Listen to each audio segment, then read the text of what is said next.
Under President Trump's strong leadership, America is beating Joe Biden's record-high inflation crisis. And once the One Big Beautiful bill passes, our economy will boom like never before. The room was already tense when Alexandria Ocasio-Cortez stepped into the CNN studio. The lights blazed above and the producers whispered behind the glass. Tonight's broadcast was more than just a typical political panel. It was a showdown. AOC had requested the slot herself, ready to call out the dangerous rhetoric of Karoline Leavitt, a rising conservative face. Karoline sat poised, her navy blue blazer sharp, eyes focused. Anderson Cooper, the host, glanced between the two women. Tonight we have Congresswoman Alexandria Ocasio-Cortez and Karoline Leavitt, former White House staffer and conservative commentator. Tensions are high and America's watching, he said. AOC wasted no time. She leaned forward, eyes narrowed. Karoline represents everything wrong with the new wave of right-wing media. Manufactured outrage, culture wars, and zero substance. Karoline didn't flinch, tilting her head slightly. Coming from someone who built a brand on sound bites and emotional manipulation, that's rich, she retorted, her voice controlled. The first punch had been thrown,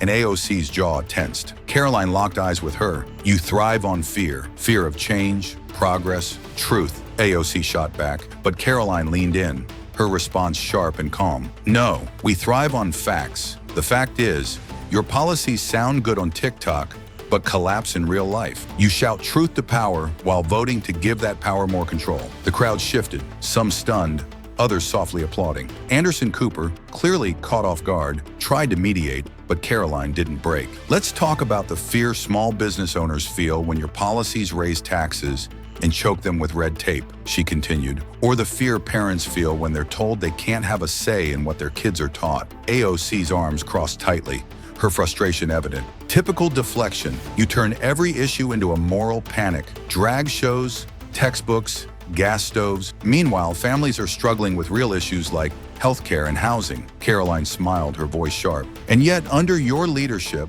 housing costs have skyrocketed, border security has collapsed, and working-class families are still getting crushed. But hey, at least the hashtags are inclusive, right? The audience stirred, and even Anderson Cooper glanced at his notes, unsure how to intervene. AOC sat forward, clearly irritated. You talk a big game, but you've never had to govern, never had to write real policy. It's easy to be loud when you don't have responsibility. Karoline didn't miss a beat. You mean like when you wore a $10,000 dress to a gala full of billionaires while claiming to fight for the poor? The studio fell silent. AOC's face tightened. Anderson raised a hand, trying to diffuse the tension, but Karoline wasn't holding back. I may not be in Congress, but I'm not afraid to say what millions of Americans feel. I'm not going to apologize for speaking truth just because it makes you uncomfortable. AOC's expression cracked, her polished media mask starting to crumble. Karoline sat back, composed, unbothered. The momentum of the debate had shifted. It was no longer just a political panel, it was a reckoning. AOC, usually the one steering these discussions,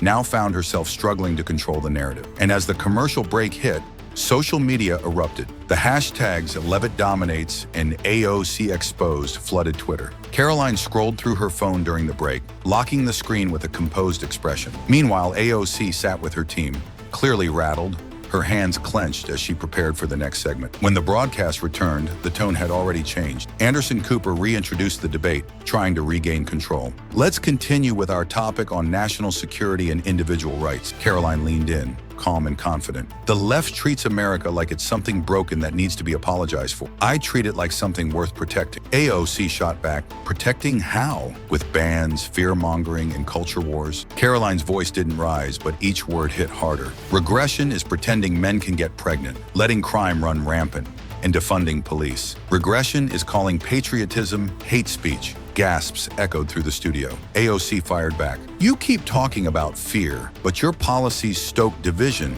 not solutions. Karoline leaned in, her eyes sharp. Sometimes the truth provokes outrage, especially when it exposes hypocrisy. The crowd reacted. Half of them were clapping, the other half visibly uncomfortable. Even Anderson Cooper seemed to lose control, unsure of how to steer the conversation. AOC tried to maintain composure, but Karoline wasn't done. You represent one of the most powerful seats in Congress, yet your constituents are moving out because they can't afford rent. You've had years to fix that, but instead of results, they got rhetoric. The audience responded with mixed reaction. Karoline didn't flinch, though. Your job is to provoke, not legislate, AOC shot back. But Karoline wasn't backing down. And that's the problem. People like you throw flames, and we're left picking up the pieces.